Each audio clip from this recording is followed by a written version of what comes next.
In Greek mythology, Titans were deities who preceded the Olympians. Recently, the kidney community lost one of its Titans, Robert W. Schreier, who was a former president of ASN, then the National Kidney Foundation, and then the International Society of Nephrology. I first met Dr. Schreier in 1992 when I was working as a lobbyist for the chairs of departments of internal medicine at U.S. medical schools and teaching hospitals. Dr. Schreier taught me about medical research, particularly at the National Institutes of Health and the Department of Veterans Affairs. I never understood why he spent so much time mentoring me, but he did, and I'll be forever grateful. I was thrilled to reconnect with him and his wife Barbara when I joined ASN in 2008. David, I thought we would start there. One of Dr. Schreier's real passions was medical research and science, and I know, I'm really curious as to what's happening both with ASN's efforts to advocate for increased funding for the National Institutes of Health, but particularly for research funding at the National Institutes of Diabetes and Digestive and Kidney Diseases within the Kidney Urologic and Hematology Division. Well, as you know very well, because you have been intimately involved in this throughout your tenure at ASN, it is annually a major priority of ASN on Capitol Hill to secure the most robust funding that we can secure for NIDDK and for NIH in general. There's the various programs that ASN has to really support research and researchers and to get them interested in both research and in nephrology. And we are hosting a webinar with NIDDK on Tuesday, February the 2nd. And if you are possibly hearing this podcast after that date, it doesn't matter. You can go back to ASN online and you can download. The whole thing will be recorded. You'll be able to see all the slides. So that will really talk about what's happening in terms of ASN's mission with helping support kidney research, and also what's in the NIDDK's research and workforce pipeline. And that's going to feature Dr. Roz Mannon, ASN member, talking about ASN's role, and then Dr. Rankin and Dr. Ketchum from NIDDK. Yeah, and I should say, I think if you can participate live, great. If not, I think the recording and the sort of webcast is going to be outstanding.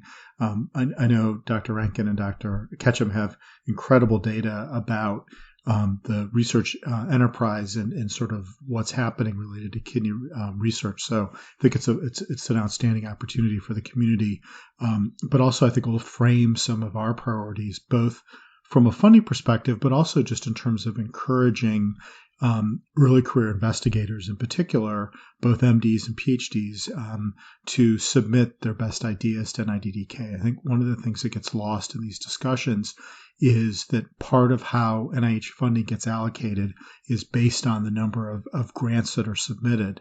And so if a specialty has fewer grants, then there's less money allocated. So we do really need the community to submit for funding. And obviously with the additional support that NIH has gotten for COVID-19 related research, there's an opportunity here when you think of the patient population with kidney diseases and sort of the Venn diagram overlap between the kidney community and what's happening with COVID-19.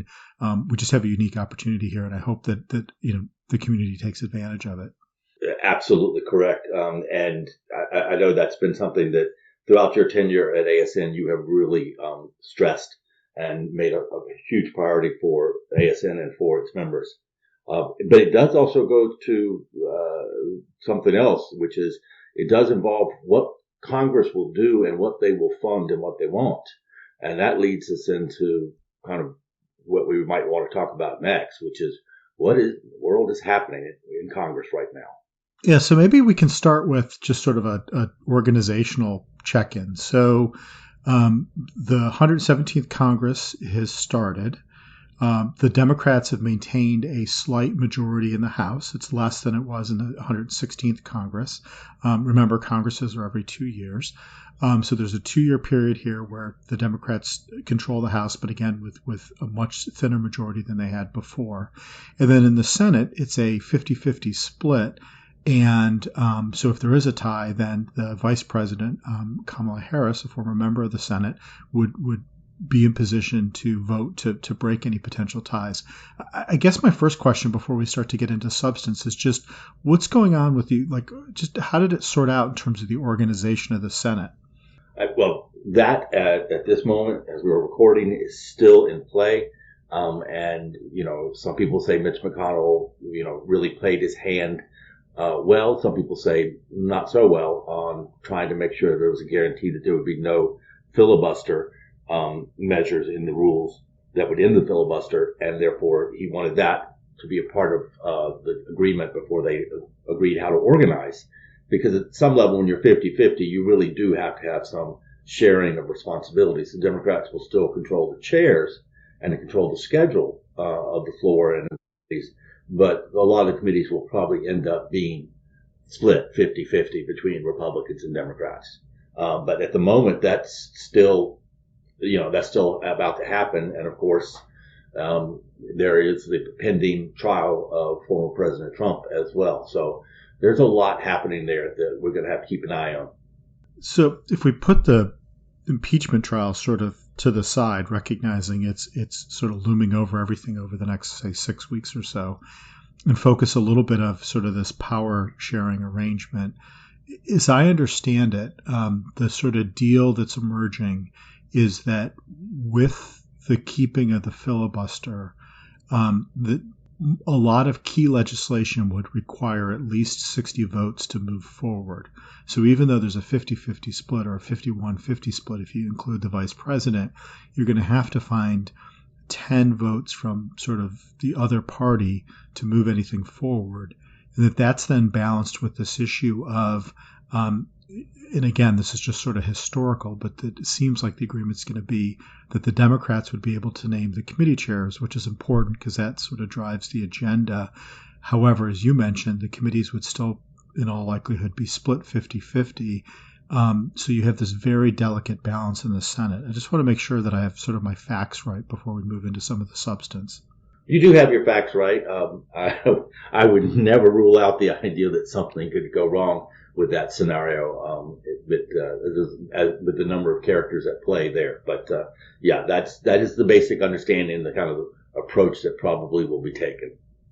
I think a mistake a lot of people made, myself included, is, and again, you're more of a Senate person than I am, but I think a mistake a lot of us made is we just assumed that the Democrats sort of had the majority with 51 when you counted the vice president, and therefore they would be able to make a lot of these rules, and that's not the case. And because the Republicans held the Senate in the previous Congress, if they aren't able to reach agreement, it goes back to whoever the control was, which in this case would be the Republicans. So the sort of negotiating rules and sort of the runway here, if you will, is really challenging. And so I think it'll be interesting, as you say, over the next week or so to see how this sorts out. Yeah, the Senate has its own set of rules and kind of approach that are particularly unique. Interestingly enough, just the House of Representatives rules are really very much based on the House of Commons in the British Parliament. And the Senate are somewhat similar to the House of Lords, but I think the rules can be very much different and can be very archaic and can be very surprising. So why don't we use that as a moment to transition to the sort of substantive issue, which in terms of what's happening on Capitol Hill, we could talk a little bit about the sort of COVID-19 relief efforts. I'm just curious as to, the president, the new administration, Biden-Harris has put forward a proposal. What do you see happening on that front? It's interesting. Some Republicans and some Democrats have complained that they don't think that the 1.9 trillion is necessary that big, or that it needs to be done that fast. Biden has not budged on that. And what we're really kind of waiting to see is, does Biden, because Biden is such a presence from the Senate, is really try to use his personal influence and his relationships to bring about a negotiation between Democrats and Republicans for a straight bill. And the other option is, and the House is preparing a resolution that would help go in this direction. The other option is one of our favorite subjects, the archaic form of reconciliation, whether that could be used by the Democrats, and that way they could get their bill passed without any Republican votes in the Senate. But the catch is it doesn't build you anything in terms of, bipartisanship or any type of thing to base. It doesn't really provide you a good base to move off of, and in terms of a working relationship. Yeah, and there's at least two schools of thought here. I mean, there's the one school of thought, which is early on you want to do everything you can to try to build, some level of bipartisan support for what you're trying to do. That, of course, takes time, and so it may take a while to sort of get anything done. I think it's the second school of thought, which is, it's more important sort of to get wins early and get momentum. And so, while bipartisanship's important, it's more important to move forward. And, of course, you have the additional layer here of a pandemic and people's lives and everything that's happening with struggles with the rollout of the vaccines. So what's your best guess as to what's going to happen over the next couple of weeks? Best guess, don't really know, but best guess is that you'll see some breakthrough on the COVID-19 package, one way or the other, whether it breaks to a straight out vote with a straight bill or whether it breaks for a reconciliation package. I think you and I both would be very surprised if the trial for impeachment actually led to the removal of Trump from office, even though he's no longer in office. So however you will do that. And I think you're going to start to see some really major legislative efforts begin to ramp up on both sides and both chambers. I don't expect one chamber to lead at all. I think both of them are going to be moving pretty fast.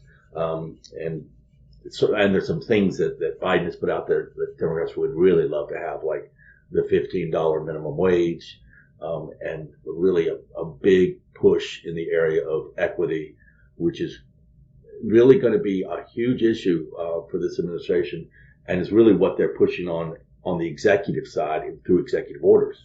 Yeah, so that's a great issue to end on. So as we think about what's happened over the last year, of course, there's been everything with the COVID-19 pandemic, but there's also been just an amazing amount of discussion and I think momentum and movement around issues related to systemic racism. And as I've thought about it, I sort of organize my thoughts into two categories. One is diversity and inclusion and thinking about what you can do sort of organizationally and what you can do in different sectors related to being diverse and inclusive, and then, the needed equity that comes there.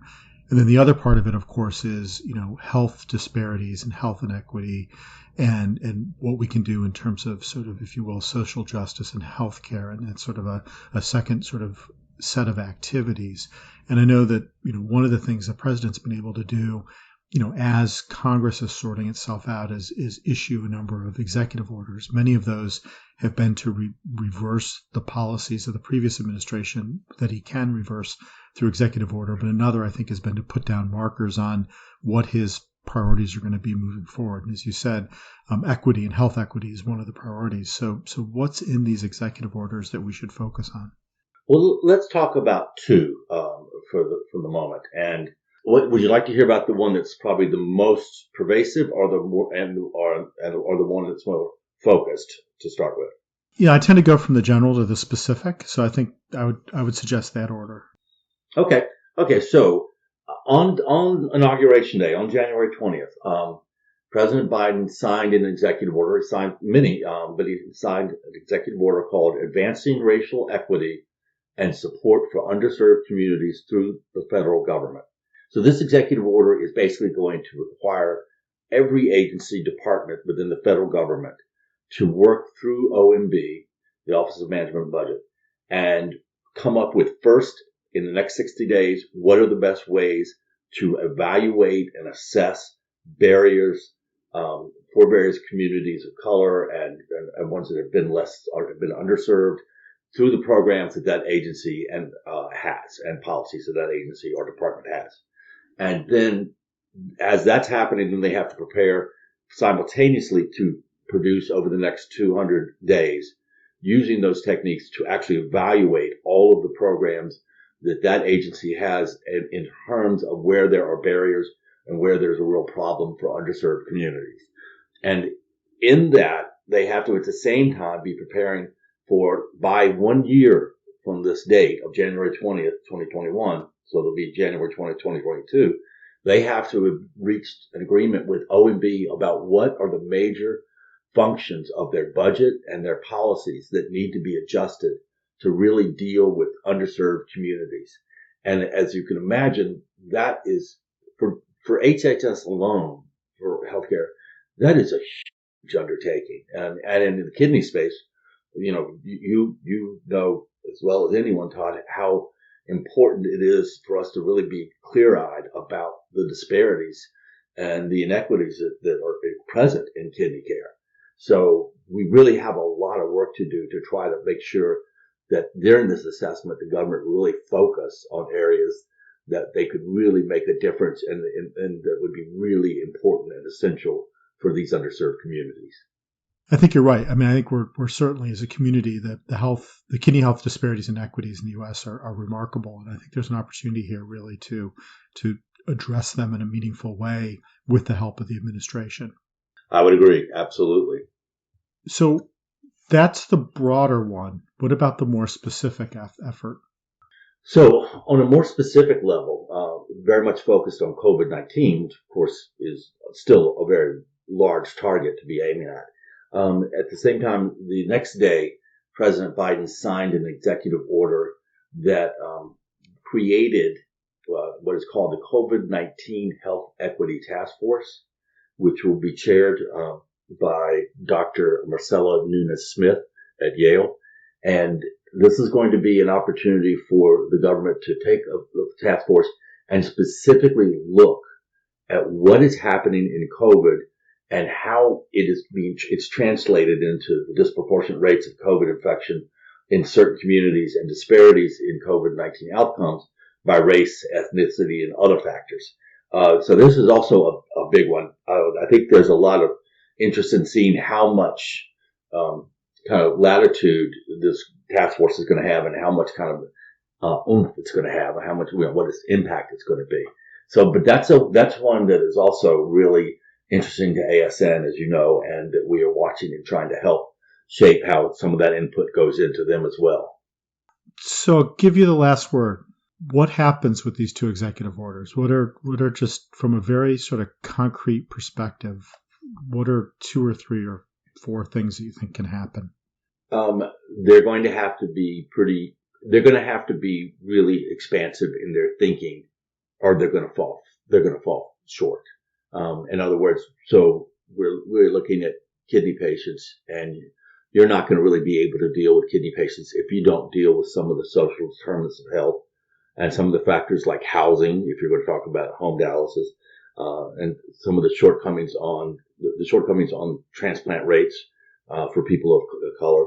Those are things that if they really don't go expansive and really don't reach for big change, I think they'll fall short. But I don't want them to fall short, and I think we all want to see them do what they can. And so it's going to be very interesting, and hopefully they will be very successful. Well, David, thanks. I appreciate it. I look forward to seeing sort of what happens over the next couple of weeks. It really is going to be fascinating. Thanks, Todd.